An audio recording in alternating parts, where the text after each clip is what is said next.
Nosso foco, então, no estudo da unidade 4, que é a unidade que inaugura a etapa de modelagem da dinâmica dos fluidos, é trabalhar com a chamada formulação diferencial. A formulação diferencial, ela é um conjunto de equações baseadas em elementos infinitesimais de fluidos, que acabará resultando em equações diferenciais parciais, daí o nome, certo? Formulação diferencial. Então, o que nós vamos fazer em suma nessa unidade 4? Nós vamos trabalhar com a aplicação de alguns princípios físicos clássicos, como o princípio de conservação de massa e a segunda lei de Newton, aplicado a elementos infinitesimais de massa de fluido, elementos de massas dm, elementos infinitesimais, como esse que a gente visualiza aí nessa imagem, né? Nós teríamos aí um dm, um elemento infinitesimal de massa de fluido. E a aplicação desses princípios físicos clássicos, conservação de massa e a segunda lei de Newton, vai nos levar a um conjunto de equações que vai reger o movimento dos fluidos. Reger o movimento dos fluidos significa, traduzindo, calcular as velocidades e as pressões dinâmicas desses fluidos.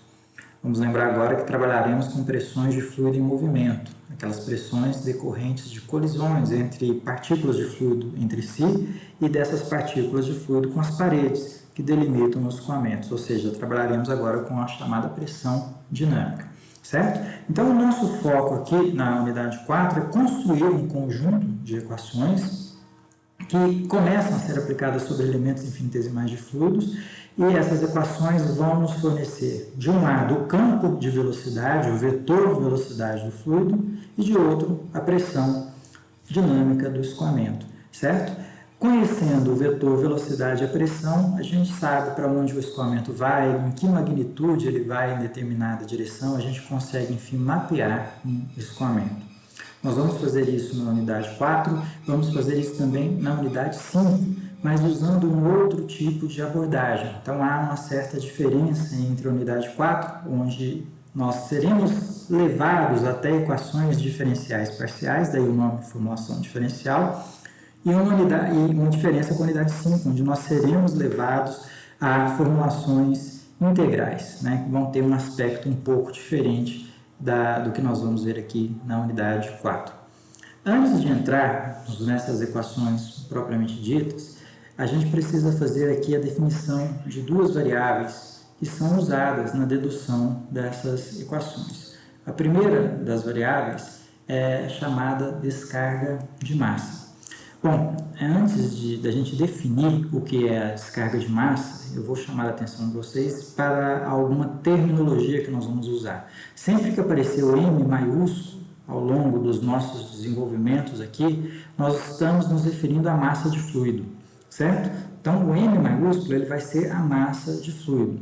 Sempre que aparecer o M maiúsculo com um pontinho em cima, aqui, ó, um pontinho em cima, nós estamos nos referindo à descarga de massa, certo? Então, ela é o M maiúsculo com um pontinho em cima. Então, nós estamos falando da descarga de massa. Por definição, a descarga de massa é a massa de fluido que se movimenta entre dois pontos, que, portanto, é transferida entre dois pontos por unidade de tempo. Vamos imaginar que aqui a gente tem uma certa massa de fluido, né? Pode ser um elemento infinitesimal de massa dm, por exemplo, ou pode ser até uma massa finita m, né? Uma massa de fluido m. Então, temos aqui um elemento de fluido, de massa de fluido dm. Esse elemento de massa de fluido dm, ele está se movimentando. Vamos lembrar que agora a gente está dentro da dinâmica dos fluidos, então ele tem uma certa velocidade, né, de movimentação e, portanto, isso levará ao deslocamento desse elemento de massa até uma outra posição, certo?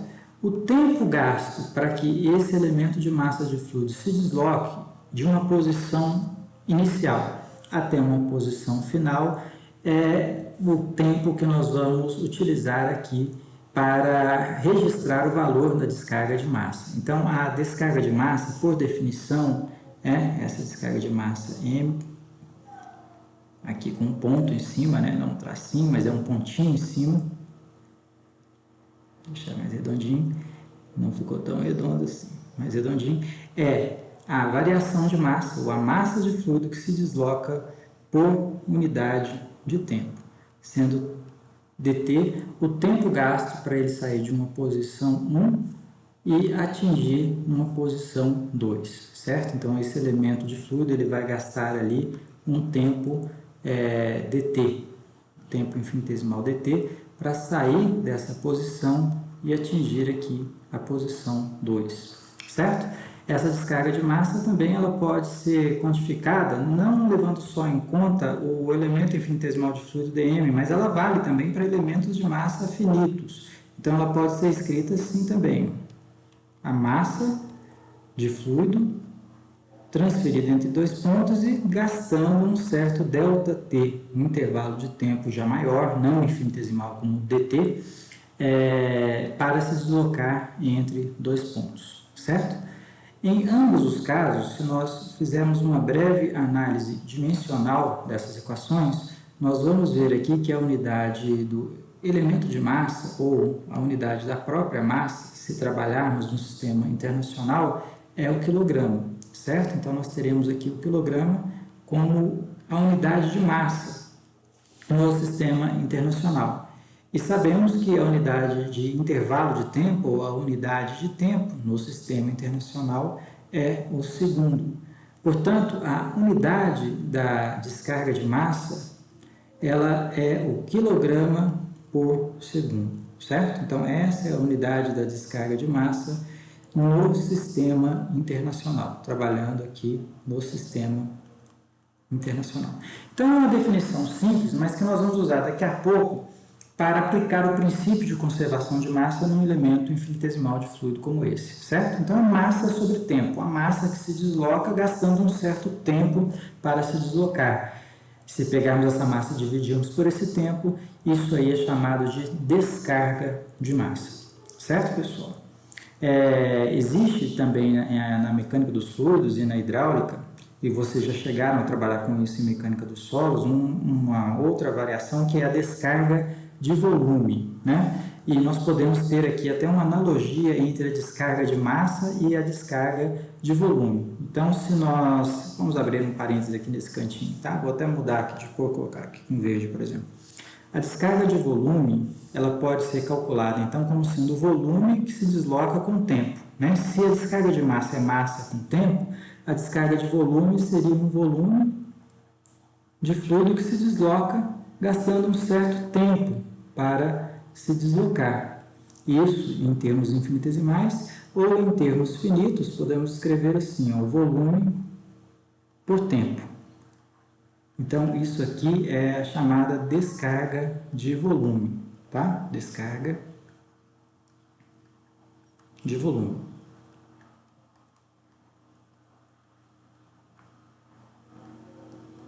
Tanto num caso quanto no outro.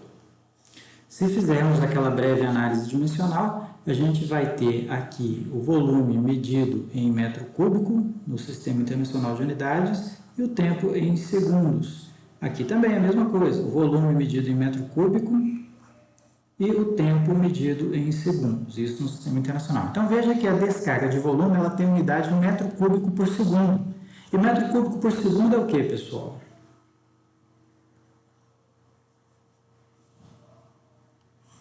Ela recebe um nome que é muito usado para nós, que vai ser muito usado para nós aqui na engenharia civil, certo? Tanto na hidráulica quanto na parte de solos, é a vazão, certo? Então, a descarga de volume nada mais é do que aquilo que nós chamamos de vazão, que vai ser tão usado quando nós estudarmos canais, por exemplo, quando nós estudarmos sistemas de abastecimento de água, sistemas de bombeamento, que vai ser tão útil quando a gente for estudar, por exemplo, sistemas de produção de energia hidrelétrica, galerias de água pluvial, redes coletoras de esgoto, estações de tratamento de água de esgoto. Então, é um termo muito usado para nós na engenharia.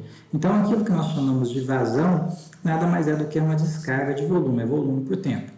A descarga de massa é massa por tempo. Então, há uma analogia entre essas fórmulas, sendo que o símbolo utilizado para vazão é o Q, certo? Então, se nós pegarmos aí a literatura do mundo inteiro, o símbolo que nós vamos usar para vazão é o símbolo Q.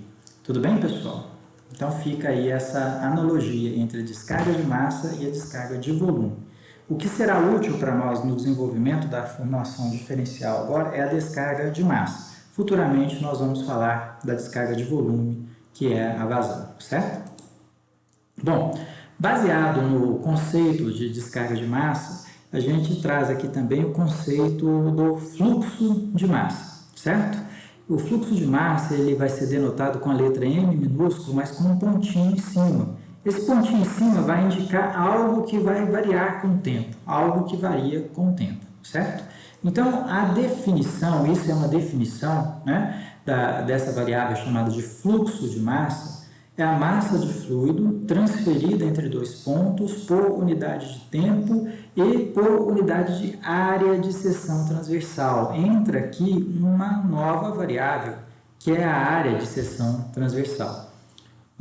Ou seja, existe aqui uma informação a mais, né, do que existia lá na descarga de massa. Descarga de massa era massa transferida por unidade de tempo. Fluxo de massa, massa transferida por unidade de tempo, de forma que essa massa cruze, que ela atravesse uma determinada seção transversal. Então, é mais ou menos isso aqui. Nós temos aqui o nosso elemento de massa de fluido, o elemento infinitesimal de massa dm, ele está em movimento, então ele está se movimentando aqui, e ao ser transportado de uma posição 1 para uma posição 2, esse elemento de fluido ele vai atravessar uma certa área A de uma seção transversal.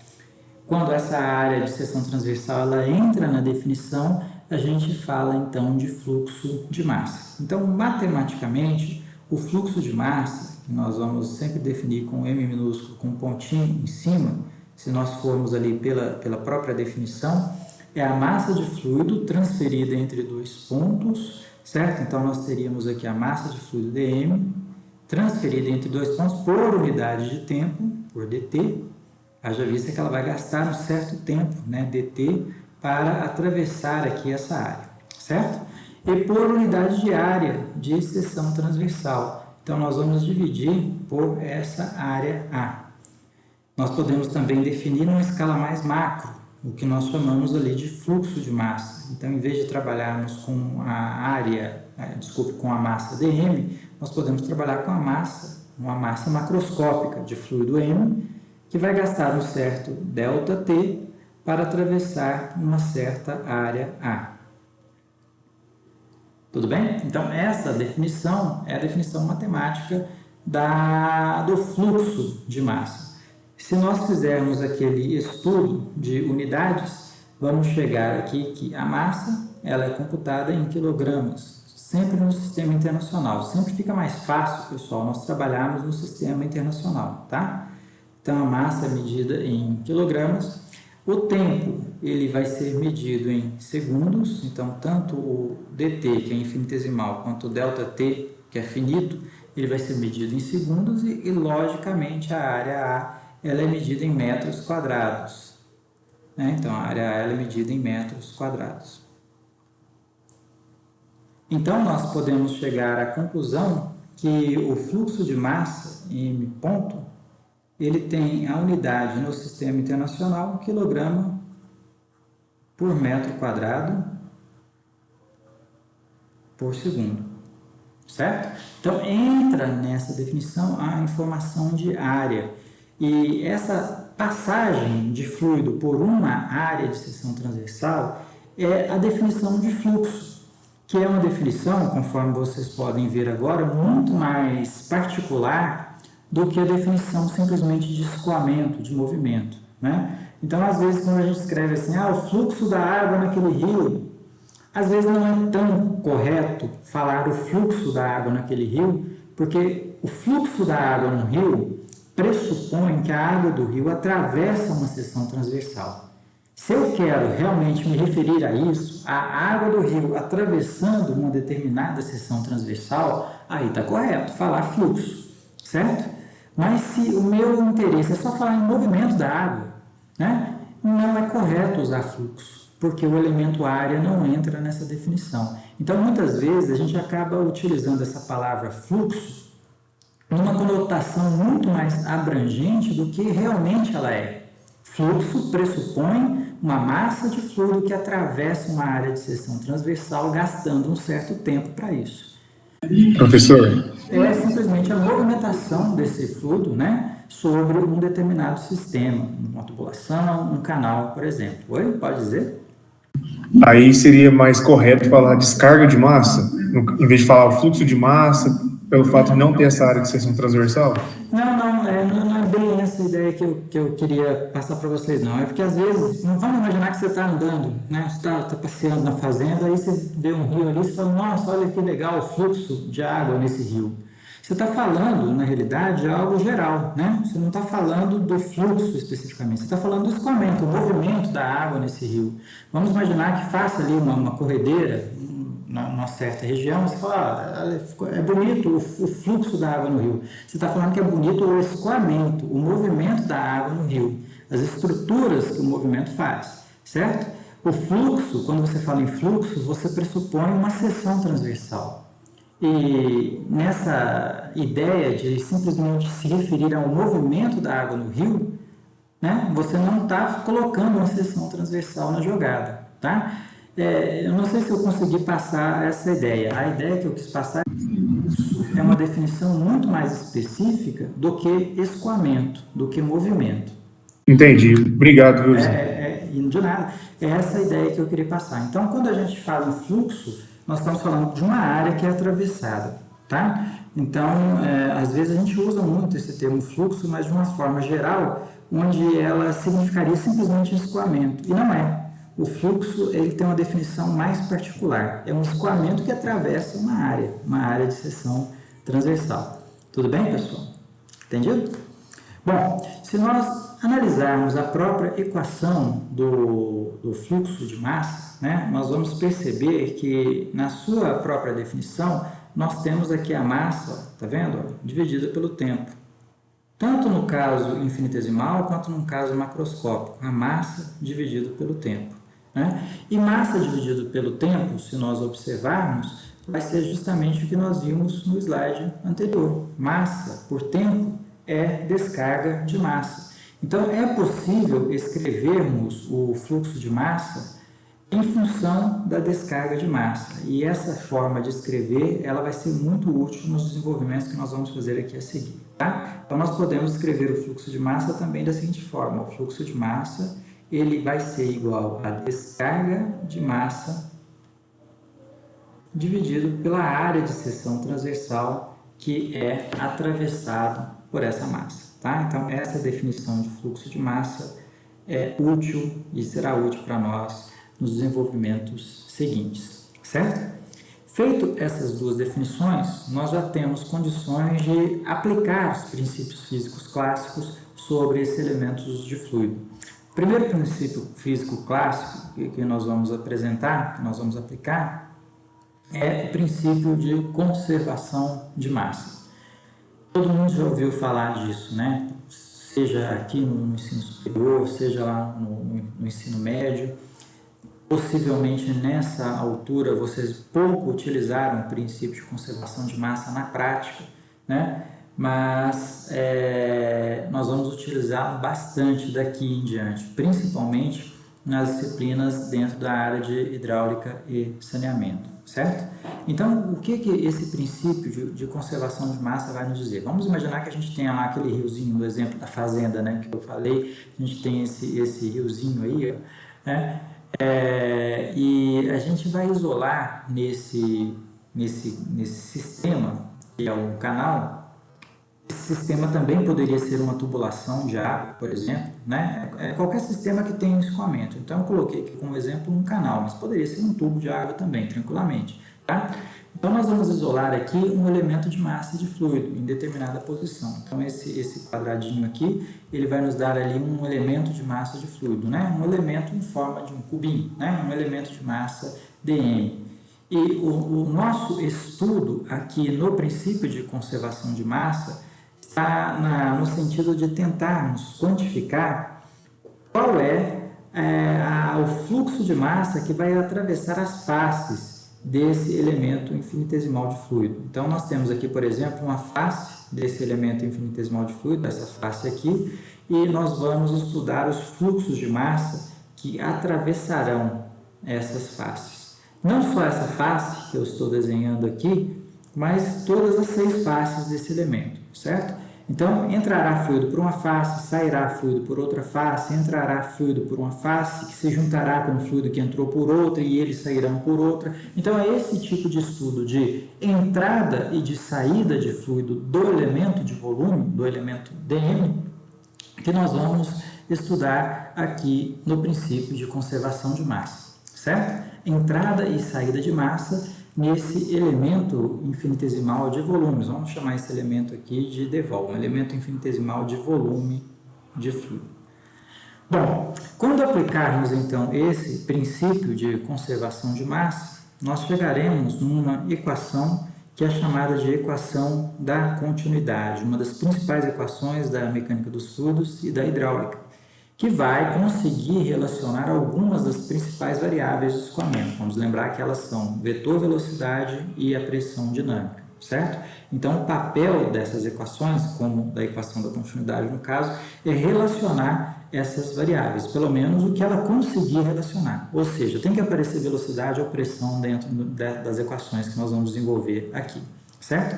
Então, a equação da continuidade, ela advém da aplicação do princípio de conservação de massa sobre um elemento de fluido. No caso, um elemento infinitesimal vai nos levar à equação da continuidade na forma diferencial, na formulação diferencial, que é a abordagem que a gente está dando agora, certo? Vamos abrir aqui esse bloco de anotações para que a gente possa desenvolver com mais liberdade, né? Essa aplicação aí do princípio de conservação de massa. Então, pessoal, o princípio físico regente é esse, conservação de massa. Nós isolamos aqui, então, o elemento infinitesimal de fluido, né, o elemento de volume dvol. Esse elemento de volume dvol, ele mede dx, dy, dz. Então, nesse sentido, a gente teria ali as direções, as principais direções desse escoamento, né? Nós teríamos aqui essa direção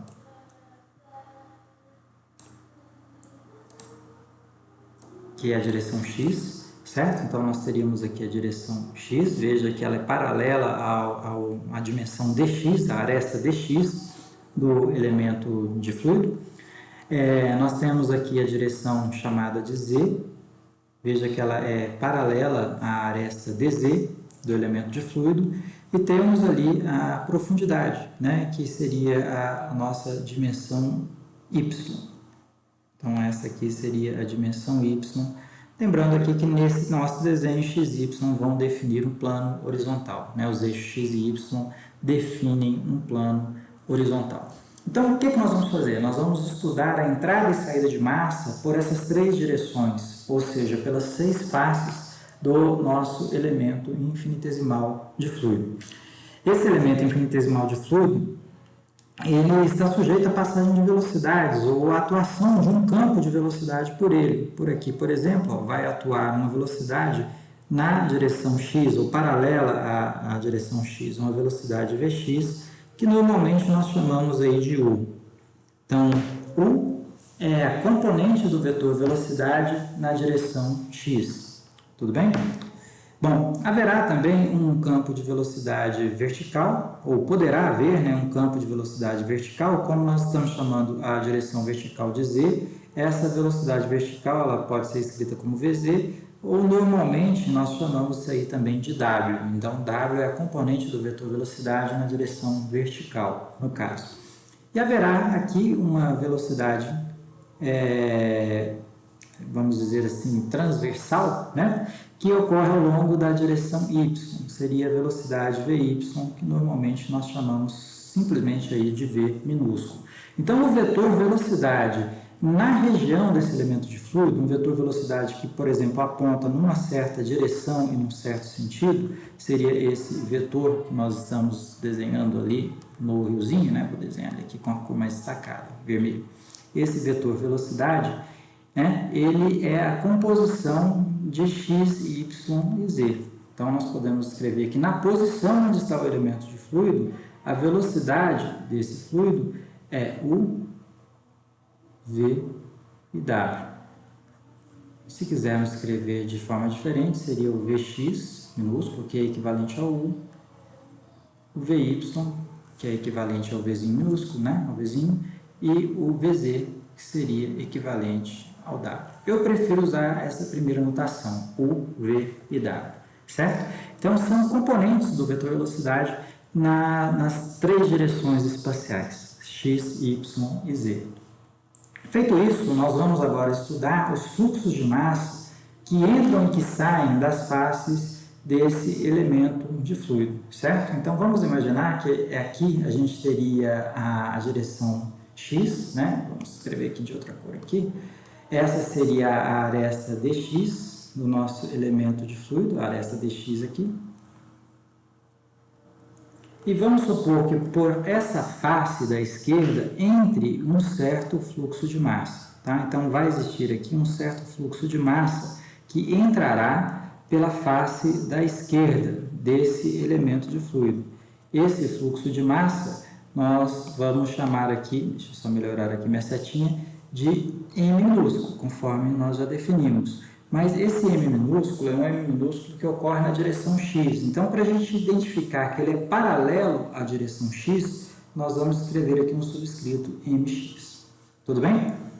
Bom, pela face oposta, nós vamos supor que sai um certo fluxo de massa, que também vale mx. Mas eu não posso afirmar de início que esse fluxo de massa que sai aqui pela face da direita, ele seja exatamente igual ao fluxo de massa que entrou pela face da esquerda. Por quê? Porque pode se juntar no meio do caminho ao que entrou, ou seja, o meio do caminho seria ao longo de dx, por exemplo, pode se juntar mais uma massa de fluido que entrou por aqui, ó. E essa massa de fluido que entra por aqui se junta com essa massa que entrou por aqui e vai sair por lá uma massa de fluido diferente, certo? Pode também juntar uma outra massa de fluido que entrou por essa face frontal. Então, entrou essa massa, juntou com essas duas massas e saiu por lá uma massa diferente. Mas eu posso também afirmar que pode ter saído por cima uma certa massa de fluido. Então, entrou aqui uma massa, saiu um pouco dessa massa, mas saiu na face oposta, portanto, uma massa de fluido diferente, certo? Então, a situação mais geral possível é que a descarga de massa que sai pela face oposta não seja exatamente igual à descarga de massa ou o fluxo de massa que entrou, certo? Então, eu quero dizer o seguinte, o fluxo de massa que saiu pela face da direita, que é a face oposta, não é exatamente o fluxo de massa que entrou pela face da esquerda, que é a face inicial da nossa análise, certo? Então, eu vou dizer o seguinte, que o fluxo de massa que saiu pela direita é igual ao fluxo de massa que entrou mais uma variação infinitesimal desse fluxo de massa. Essa variação infinitesimal nós escrevemos como de Ronde. Então, a variação infinitesimal desse fluxo de massa aí. Essa variação de Ronde mx pode ser positiva, indicando que sairá pela direita mais massa do que entrou pela esquerda, mas o dmx pode ser negativo, indicando que sai pela face da direita menos massa do que entrou pela face da esquerda. Tudo bem até aqui, pessoal? Bom, para nós começarmos a escrever isso em forma de equação diferencial, eu quero dizer, então, que essa derivada ela vai ocorrer, então, ao longo da direção x. Então, eu vou dividir essa derivada dmx pela dimensão dx. Mas aqui a gente cria um problema. Veja que o fluxo de massa ele tem a unidade quilograma por metro quadrado por segundo. Vamos deixar isso aqui anotado. Então, a unidade do fluxo de massa é o quilograma por metro quadrado por segundo, conforme nós vimos. Certo? Quilograma por metro quadrado por segundo. A unidade do dmx é uma variação de fluxo de massa, certo? Então, é a mesma, é quilograma por metro quadrado por segundo. Então, dmx é o quilograma por metro quadrado por segundo também. Só que a dimensão do dx é metro. Então, veja que, do jeito que está a nossa fórmula, nós estamos somando quilograma por metro quadrado por segundo com 1 quilograma por metro cúbico por segundo. Não posso somar coisas que têm diferentes unidades, certo? Nós só somamos aquilo que tem a mesma unidade. Então, é fisicamente inconsistente fazer isso aí que a gente está fazendo. Então, o que é que nós vamos fazer? Nós vamos multiplicar o nosso dmx dx por dx. Eu venho e multiplico aqui por dx. Agora sim as coisas estão coerentes, porque dx dividido por dx vai dar 1, certo? Então, quando eu venho e multiplico dmx por dx dividido por dx, nada mais eu estou fazendo do que multiplicar por 1. E eu posso agora sim somar coisas que têm as mesmas unidades. Agora isso aqui passou a ter a unidade quilograma por metro quadrado por segundo, porque dx divide com dx, certo? Esse procedimento ele é muito parecido com aquilo que nós fizemos lá na demonstração da distribuição hidrostática de pressão, quando afirmávamos que a pressão na face oposta não era exatamente a pressão que acontecia na face anterior, que haveria ali uma variação de pressão entre uma face e outra, certo, pessoal? Bom, mas é interessante escrever isso dessa maneira, porque a partir daqui nós vamos conseguir relacionar esses fluxos de massa com o elemento de volume dvol que nós estamos analisando e finalmente montarmos aí as equações, certo? Essa análise nós vamos estender para as outras direções também, por exemplo, para a direção transversal, que nós vamos chamar de direção y, certo? Esse elemento de fluido ele tem aresta aqui, ó, dy, né? Então ele tem aqui uma aresta dy. Então nós vamos dizer que entra por essa face um fluxo de massa na direção y, ou seja, paralelo à direção y, my ponto, ele é paralelo à direção y. E sairá lá pela face oposta, né? Vamos desenhar aqui pela face oposta, ó, sairá um fluxo de massa também paralelo à direção y, mas que não, ou que pode não ser exatamente igual ao fluxo de massa que entrou. Ele vai ser igual ao fluxo de massa que entrou pela face oposta, mais uma variação desse fluxo de massa, mais um dmy. Essa variação ocorre ao longo da direção y, porque ao longo de dy pode ter mais entrada ou saída de massa, culminando na modificação da massa de saída pela face oposta. Só que para transformar tudo para a mesma unidade, a gente vem e multiplica por dy novamente, certo? Seguindo a análise, nós vamos trabalhar agora com as duas últimas faces, né? A face perpendicular à direção vertical. Então, vamos dizer que entra aqui, por exemplo, pela face de baixo, uma descarga de massa vertical, portanto, na direção z, e que sairá lá por cima do nosso elemento de fluido uma descarga de massa que não é exatamente igual àquela que entrou pela face inferior, mas que é igual à que entrou pela face anterior, mais uma variação de fluxo de massa, né? Essa variação de fluxo de massa acontece ao longo da direção z, ou da dimensão z. Vamos lembrar que essa dimensão aqui é dz. Ou seja, ao entrar por baixo e sair por cima, houve uma variação de fluxo de massa ao longo da direção dz. Para tudo isso aqui ficar na mesma unidade, a gente multiplica aqui por dz. dz por dz vai dar igual a 1, certo? Dessa maneira, pessoal, nós conseguimos então relacionar os fluxos de massa que atravessam as diversas faces, no caso as 6 faces desse elemento infinitesimal de fluido. Nós vamos agora fazer a aplicação do princípio de conservação de massa sobre esse elemento, certo? Então, o que que o princípio de conservação de massa vai nos dizer? Vamos anotar aqui, ó, princípio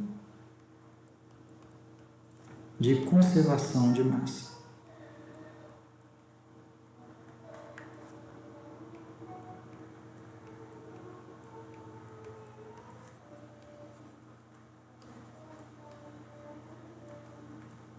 O objetivo, então, da aplicação do princípio de conservação de massa nada mais é do que calcular a variação de massa de fluido dentro desse elemento de volume dt, certo? Então, o objetivo dele é calcular isso, a variação de massa de fluido nesse elemento dt, que é atravessado por diversos fluxos de massa, conforme nós mostramos aqui. Então, como que a massa desse elemento varia com o tempo? É isso, certo? Se esse elemento está submetido à travessia de diversos fluxos de massa, como que a massa dele varia com o tempo? Esse é o princípio de conservação de massa. Bom, trabalhando então com o princípio propriamente dito, nós podemos escrever assim, que dm dt, ele pode ser então quantificado como sendo a massa, o somatório de massa, né? Somatório de massa que sai do elemento de fluido. Então, soma de todas as massas que saem desse elemento de fluido, menos a soma de todas as massas que entram nesse elemento de fluido. Então, o dm seria o somatório das massas de saída menos o somatório das massas de entrada. E aí a gente divide isso por dt, certo? Então, nós dividimos isso aí pelo intervalo de tempo dt. Aqui nós chamamos a atenção para a unidade disso aqui, ó. Nós temos a somatória de massas que saem dividido por dt. E temos também a somatória de massas que entram dividido por dt. Veja que isso aqui está dividido. E aí nós vamos recorrer às definições que nós acabamos de fazer. Massa por tempo, pessoal. Massa por tempo é o quê? Descarga de massa, certo?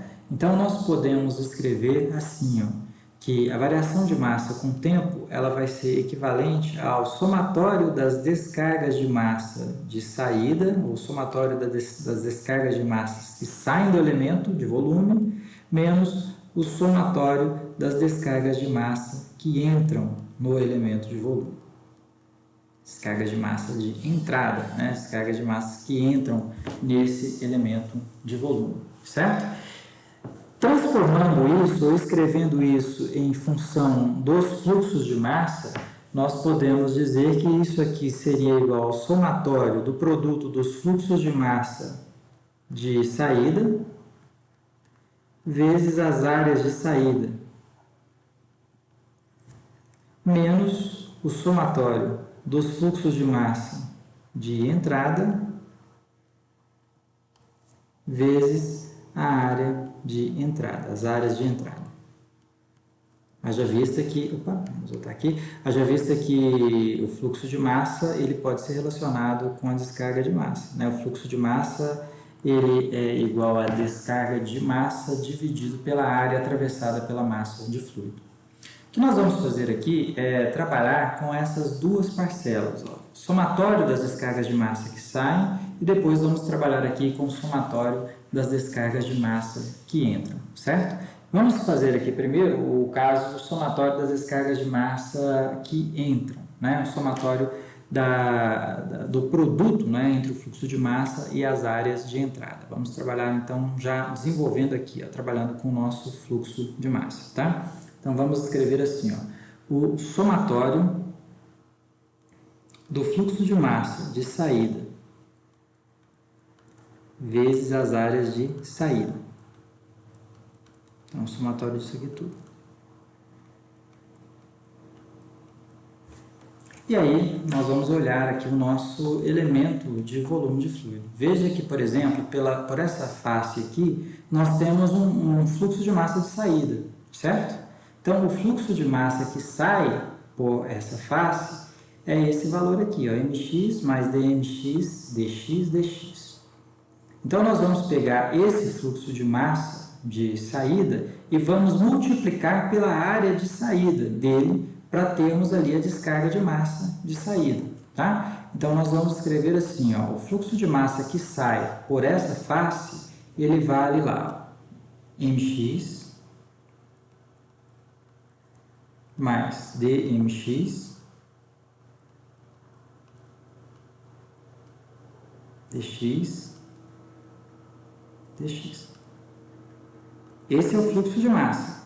E nós precisamos multiplicar esse fluxo de massa pela área que é atravessada por ele. Qual é a área atravessada por esse fluxo de massa no caso, pessoal?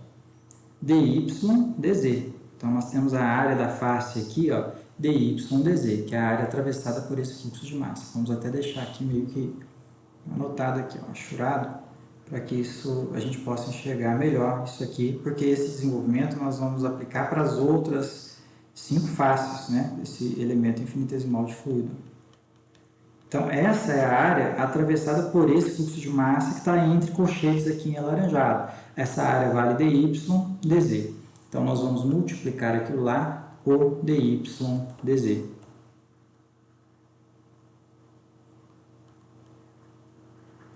Certo?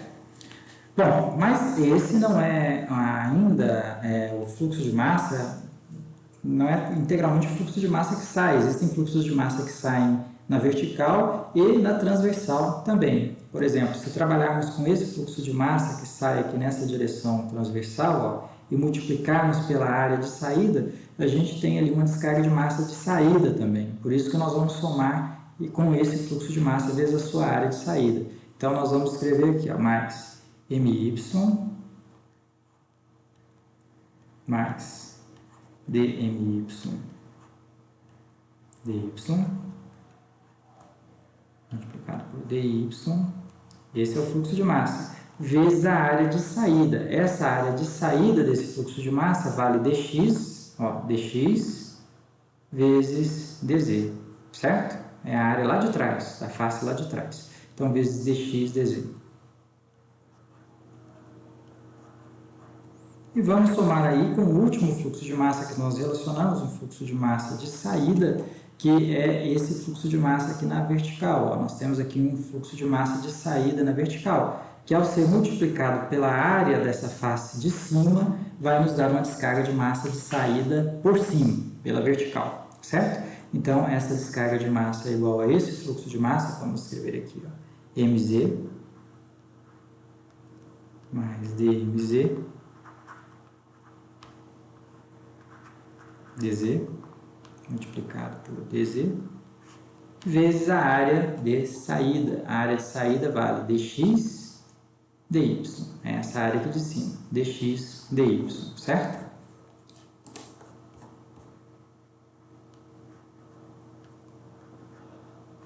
Vezes dx dy. Então, dessa maneira, a gente relacionou ali os fluxos de massa vezes as suas áreas as suas áreas de saída, ou seja, nós relacionamos as descargas de massa que saem. Então, essa equação que nós acabamos de desenvolver seria aqui a equação 1. Vamos chamar isso aqui de 1.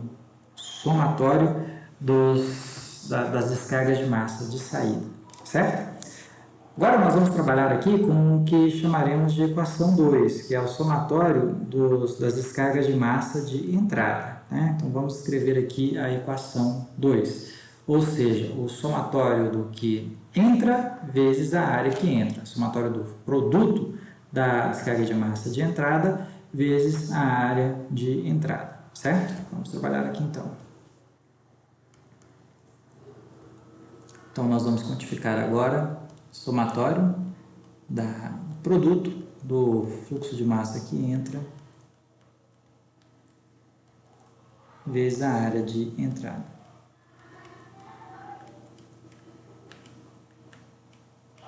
Bom, então vamos relacionar lá quais são esses fluxos de massa e as suas respectivas áreas. Vamos desenhar aqui de uma cor diferente, um azul, por exemplo. Veja aqui que na direção x nós temos esse fluxo de massa, mx, que ao ser multiplicado pela área atravessada por ele, vamos até destacar qual seria essa área, a área atravessada por ele seria a área dessa face aqui, vai nos dar uma descarga de massa de entrada, certo? Então, essa área que seria a área da face da esquerda, né? A área da face da esquerda multiplicado pelo fluxo de massa que entra por ela. Esse produto vai dar mx vezes dy dz. Tudo bem, pessoal? mx vezes dy dz, essa dimensão aqui, certo? Então, vamos lá. Vou deixar isso anotado. Isso aqui, então, vai dar mx vezes dy dz. E nós vamos somar agora com o produto dos fluxos de massa pelas outras áreas. Por exemplo, na direção transversal, nós temos esse fluxo de massa, MY, que vai multiplicar por essa área, que vale dx, dz. Então, nós vamos escrever lá MY vezes dx, dz. E vamos fazer com o último fluxo de massa de entrada, esse fluxo de massa que entra por baixo, mz vezes dx, dy, certo? Então, mais mz vezes dx, dy. Essa é a equação 2, que aparece aqui, essa é a equação 2, certo? Então, o que nós vamos fazer aqui? Nós vamos voltar ao princípio de conservação e fazer a equação 1 menos a equação 2, que é isso que o princípio nos diz aqui, ó, a equação 1 menos a equação 2, certo? Vamos anotar isso aqui então. Pegando a equação 1 e subtraindo dela a equação 2. 1 menos 2.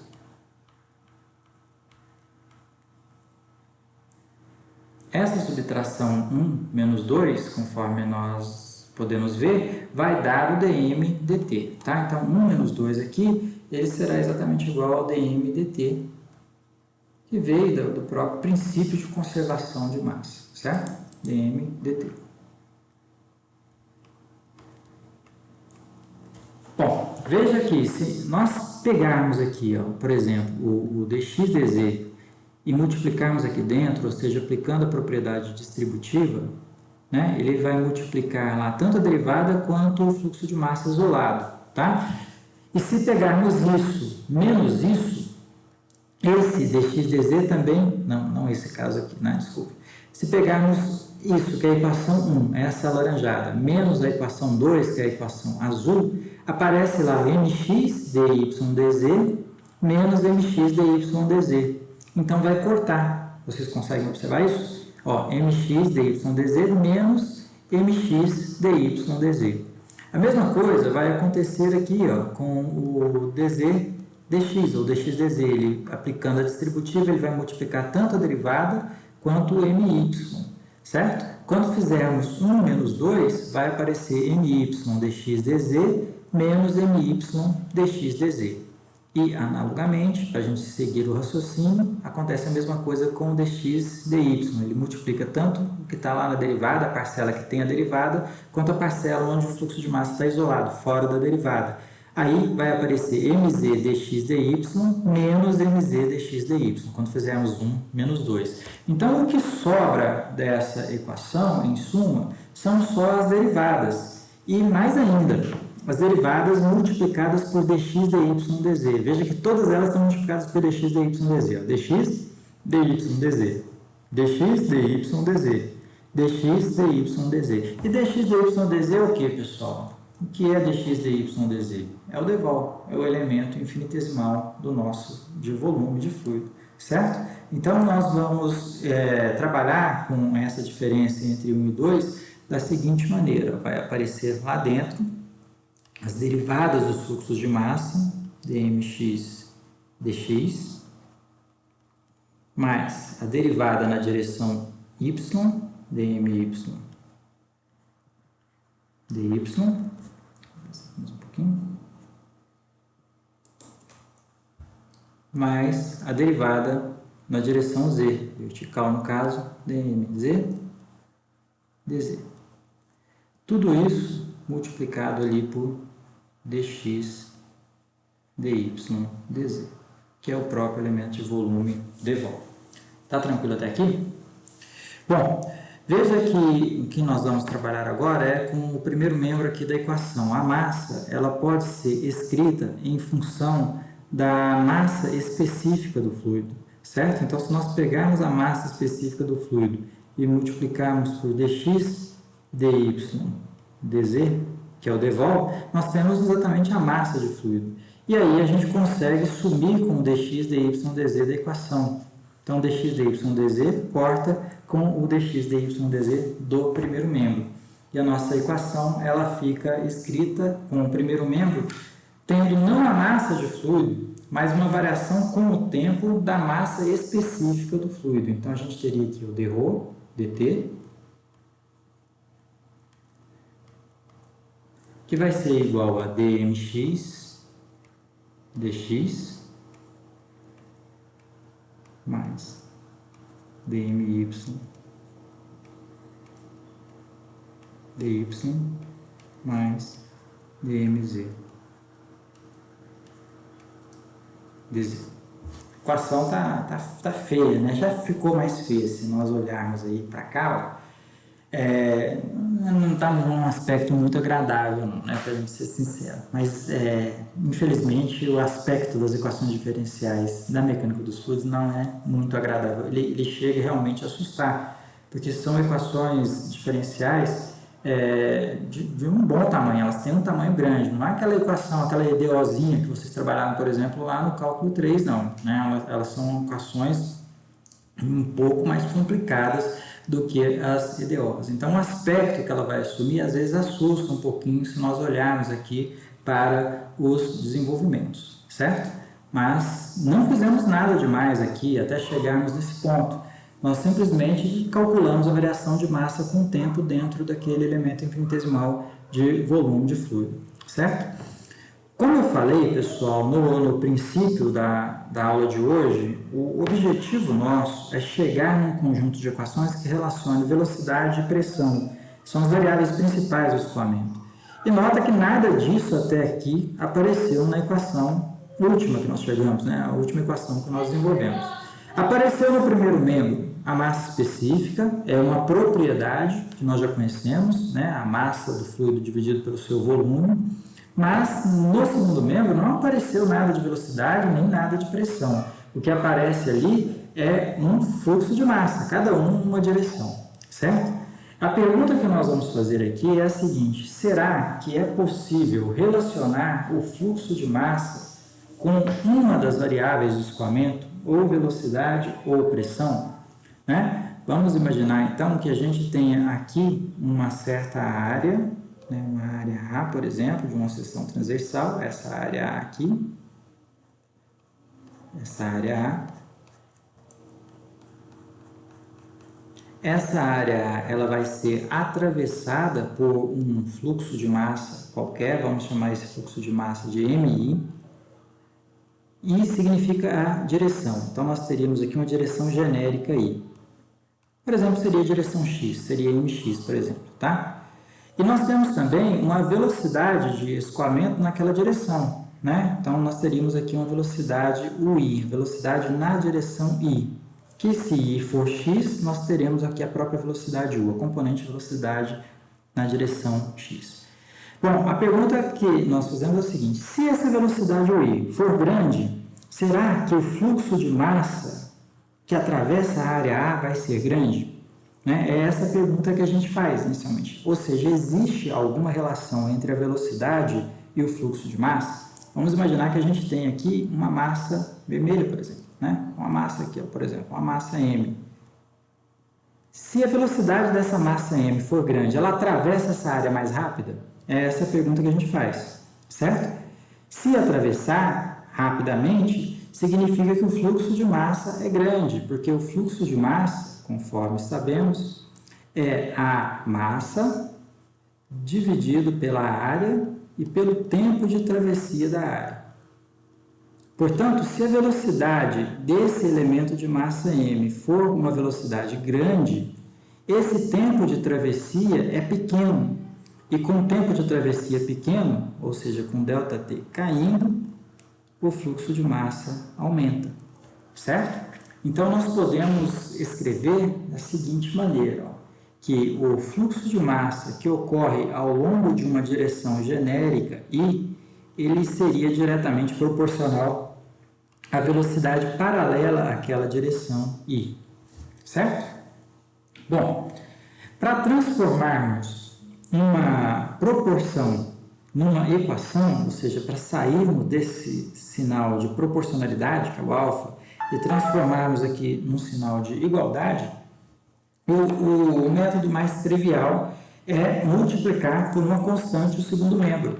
Então, nós podemos dizer que o primeiro membro, onde nós temos o fluxo de massa, ele vai ser igual a uma constante vezes a velocidade que aparece no segundo membro. Ou seja, dessa maneira, a gente pega uma proporção, um alfa, uma proporcionalidade e transformamos numa equação, numa igualdade. Agora a pergunta que se faz é quem é a constante? Quem é essa constante aqui? Quando nós descobrirmos quem é essa constante, a gente retorna com essa equação para dentro da fórmula inicial, certo? Para descobrirmos quem é essa constante, nós vamos nos recorrer novamente à velha análise dimensional, certo? Vamos trabalhar aqui com a velha análise dimensional. No sistema internacional, qual é a unidade do fluxo de massa? É massa por área por tempo, então quilograma por metro quadrado por segundo. Qual é a unidade de velocidade? A unidade de velocidade é metro por segundo. Então, essa constante que multiplica a velocidade tem que gerar a unidade quilograma por metro quadrado por segundo. Então, pessoal, essa constante só pode ter uma unidade, que vai ser o quilograma por metro cúbico, certo? Quilograma por metro cúbico. Veja que esse produto vai gerar quilograma por metro quadrado por segundo. Deixa eu só colocar o metro cúbico aqui menorzinho. Tudo bem? Quem é quilograma por metro cúbico? Qual propriedade tem a unidade quilograma por metro cúbico? É a massa específica do fluido, certo? Então, essa constante, ela só pode ser igual à massa específica do fluido. Então, o fluxo de massa ele é relacionado com a velocidade pelo produto da massa específica do fluido, ρ vezes u i. Certo? Esse produto da massa específica pela velocidade é o que nós vamos substituir na equação. Só que com cada velocidade específica, né? No caso aqui, nós vamos substituir a velocidade na direção x, aqui a velocidade na direção y e aqui a velocidade na direção z, certo? Vamos então retornar à fórmula. Então,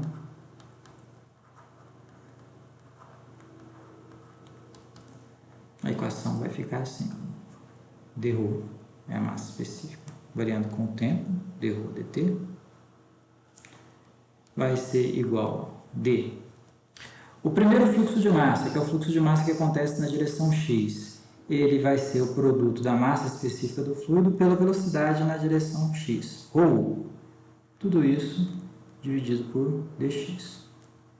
Mais, o segundo fluxo de massa, que acontece na direção y, ele é o produto da massa específica do fluido pela velocidade na direção y, dρ dv, dividido por dy.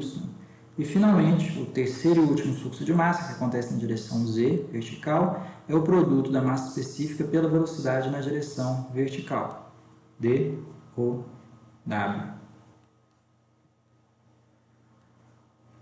dz. Parece que a equação ficou maior do que era, né? Nós vamos fazendo esses desenvolvimentos esperando que a equação diminua, na realidade a equação só está aumentando. Mas, pelo menos, conseguimos que aparecesse dentro das equações as variáveis do escoamento, a velocidade. Veja que a velocidade aparece aqui na sua componente na direção x, aparece aqui na sua componente na direção y e aparece aqui na sua componente na direção z. Se destacarmos isso aqui, essa é a equação da continuidade na forma diferencial, certo? Então, nós temos aqui a equação diferencial da continuidade. Dúvida até aqui, pessoal?